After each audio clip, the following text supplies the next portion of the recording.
Here today I'll be drawing two different guys here, which are some kind of element on Earth, cloud or water, and I used a red Pigma Micron, a little bit of colored pencil later on, and I like how these guys look. They might be living up in the air. You know how you look out into the clouds sometimes and you can kind of see faces? That's what this drawing represents. So there are this is the Cloud Kingdom, and you have just entered it. The cloud people are currently blowing the clouds your way and my way. I'm not exactly sure where I've seen this image before. There's a picture in my mind that looks similar to this, and that's why I wanted to draw it. But there's a picture I remember when I was a kid of a cloud that was alive, and it was blowing other clouds or something like that. So if anyone knows what I'm talking about, maybe it's those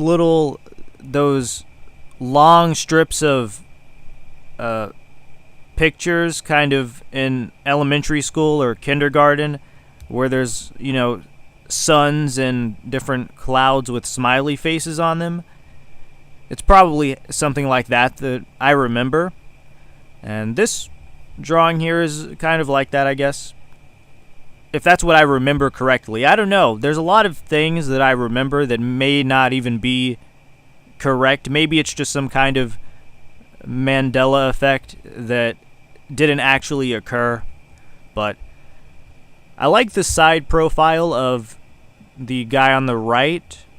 I kind of wanted to make him where you couldn't see his face, where you could just kind of see the back of his head and a little bit of the nose popping out and the eye. But the top is definitely my favorite part. There's some really globule, cloudy, bubbly looking shapes. I like those. And then on the bottom there's some more smaller, wispy clouds that are kind of fading off.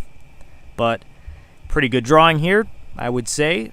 Colored pencil is going well. I like the color here. I only used one blue colored pencil, so maybe next time we'll try two more and then blend them together. This drawing could also be a gigantic wave of water that is crashing and cascading, and there's a little face on it. Maybe I should do this with some other natural things. Trees with faces, rocks, mountains, but try to make them realistic. It could be a little cartoonish and like a kid's coloring book, but I want to make it more realistic looking to where it's something you might actually see in real life. A tree that has a face. When you're young, I remember seeing a few trees, and I was like 100% sure that the tree was alive. And, well, trees are alive, but there was a face. There were two little holes that some kind of animal put into that tree. They dug out, and it looked like a face to me. I mean, looking back, trees kind of scared me as a kid. I would go out and see some of these trees. There was one in my backyard, or maybe it was somewhere else. I remember seeing somewhere, and it had a face on the tree had a face. And what I was scared of is it coming alive, and the arms, the branches of the trees would move in the middle of the night and break into my window and take me away to the other trees and torture me or something. That's kind of, or maybe I just watched too many scary movies when I was a kid, and that's why I thought that these trees were going to come alive and the branches would turn into arms and then grab me and throw me.